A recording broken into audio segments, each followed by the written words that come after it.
Let's bring in Fox News senior judicial analyst Judge Andrew Napolitano. This is normal. I think it is normal. In fact, reports a month ago when Bill Barr's name was mentioned was that he said to the White House, I'll accept the nomination, but only if I can bring in my own senior team, which is very normal for a new attorney general to do. And then there's this Manafort business. Not normal. No, that's not normal at all. We've now gotten we now know that the prosecutors are saying that they have evidence that Paul Manafort gave some stuff to the Russians. Explain it. The the prosecutors accused Paul Manafort of lying to FBI agents in violation of his guilty plea to cooperate with them. And they filed their allegations of the lies under seal. We don't know what they were.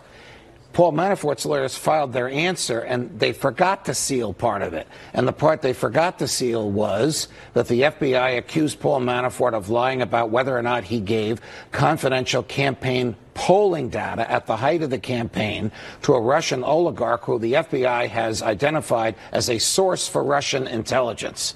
So a Putin man. Yes. This shows that Bob Mueller can demonstrate to a court, without the testimony of Paul Manafort, that the campaign had a connection to Russian intelligence, and the connection involved information going from the campaign to the Russians. The question is, was this in return for a promise of something from the Russians, and did the candidate, now the president, know about it?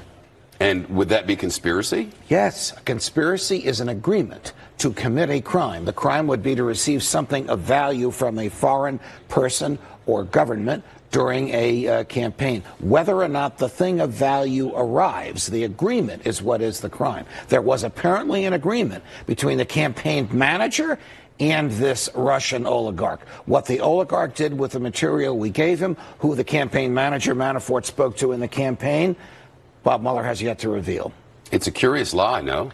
It's very. I guess you wouldn't want to give up that you're handing things over to Putin's man. Well, of course not, especially in light of the president's repeated, almost ad nauseum allegations, no collusion with the Russians, no collusion with the Russians. Well, if this is collusion, though collusion isn't a crime, this would be collusion.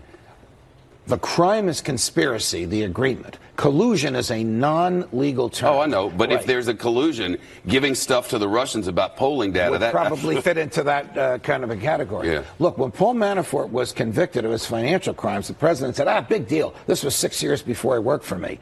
This event that has been outlined in these court papers occurred during the campaign, during the summer and spring of 2016. We know there's a lot we don't know from Mueller. We know that Mueller, to our knowledge and all of our reporters' knowledge, has not done any leaking. This was a big screw-up on Manafort's lawyers' parts, and it's very revelatory. Yes, and such a screw-up that the Manafort people have decided not to challenge this allegation of a lie, meaning there's not going to be a hearing about what the FBI says he lied about and why he says it wasn't a lie, which translated means he's going to be sentenced to the maximum, not the minimum that he thought he was negotiating for when he entered his guilty plea. Manafort's complaining about prison conditions right now. I guess it's not going to get much better. I doubt it.